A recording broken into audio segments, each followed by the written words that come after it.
Ana qishloq chekka joyda yashaymiz. Assalomu alaykum, hurmatli yurtdoshlar, vatandoshlar. Hozir ayni damda Qashqadaryodan Surxondaryoga qarab sekin o'tyapmiz. Havo bulut, yaxshiyam kurtka olganman. Hozir Adirliklardagi qishloqlar tomosha qilib ketyapman. Surxondaryoning perevali bor deyapsiz. Bular aytishdi, perevali bor. Perevali bor ekan, perevalga ham qiziqyapman. Xudo xolasa 2 soatdan keyin pereval deyishyapti. Albatta ko'rib, videoga olib sizlarga ham ko'rsataman. Taassurotlar zo'r. Uxlabman. Juda ham qotib uxlabman. Charchabman shekilli. Yo poyezd eltgan. Oqrabot joyga keldik.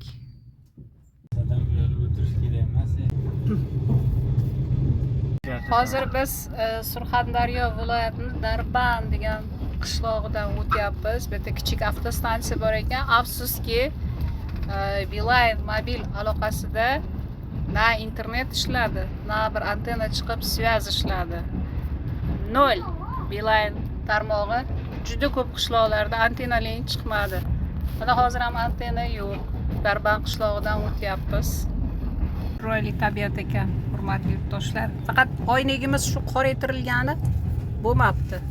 O'zbekiston temir yo'llari. Mana tabiat, qarang.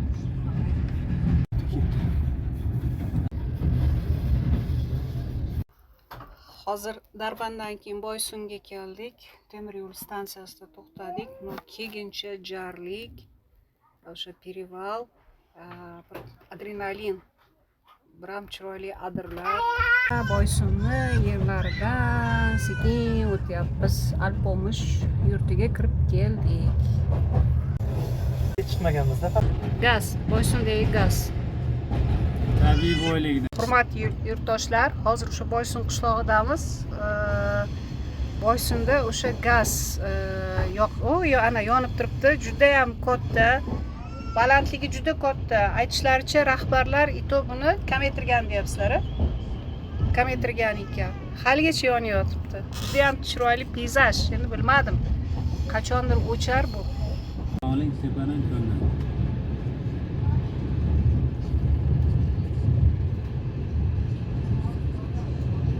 Ko'rinyaptimi? Ha, ko'rinyapti. Wow. Ana. Balandligini qarang.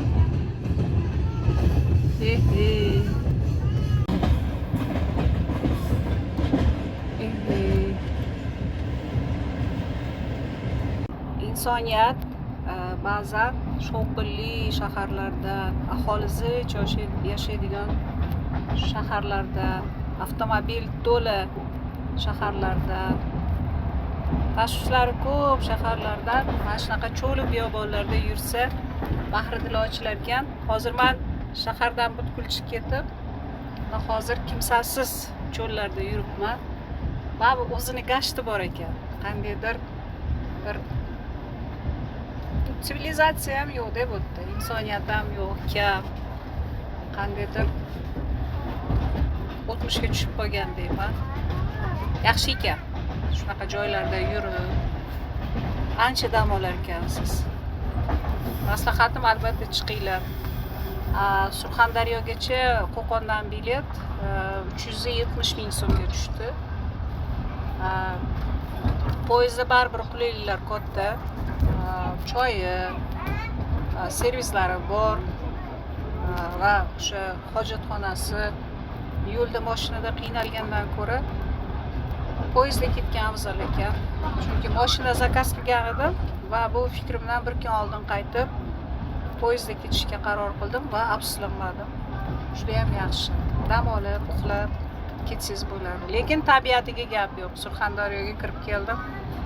Bir hosildor yer kamligini ko'ryapman. Asosan shu adirlik, qirlik, past balandlik joylar ekan.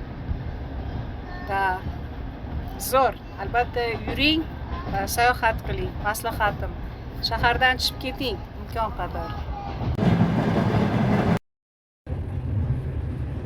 Net signal, hurmatli yurtdoshlar. Mana antena yo'q.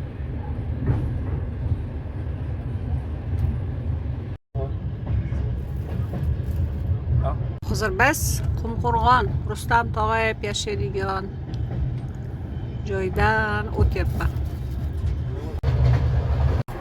Va nihoyat 18 minutda Termizga kirib kelyapmiz. Havo biroz chang ko'rinyapti menga. Lekin shamol yo'q. Havo chang ko'rinyapti. Hammasi yaxshi bo'ladi, xudo xolasa. Shu o'rinda Surxondaryo viloyati Termiz shahriga kirib kelishimga yaqindan yordam bergan O'zbekiston temir yo'llari kompaniyasini faollariga o'z minnatdorchiligimni bildiraman. Juda ham yaxshi servis ko'rsatishdi. Muomala madaniyatiga gap yo'q. Juda ham e'tiborli, vaqt kelsa yordam ham berishdi. Rahmat aytaman. Sog' bo'lsin. Cho'llar bilan Surxondaryoga, Termizga kirib kelyapman. O'zgacha manzara, hurmatli yurtdoshlar. Albatta uyda o'tirmang. Poyezdda bo'lsa ham, borib kelib bo'lsa ham aylanib keling. Qarang qanday chiroyli manzara.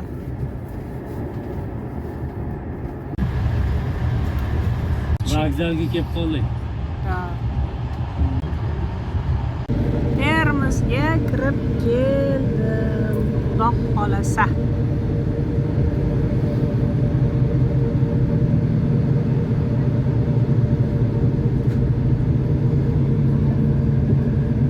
Keldik Surxondaryoga. Vagon kuzatuvchisi mana Fattoh Abdulla aka. Abdulla aka rahmat, sog' bo'ling. Xo'p. Yurtdoshlar, mana bu Termiz vokzal temir yo'llari. Juda ham katta.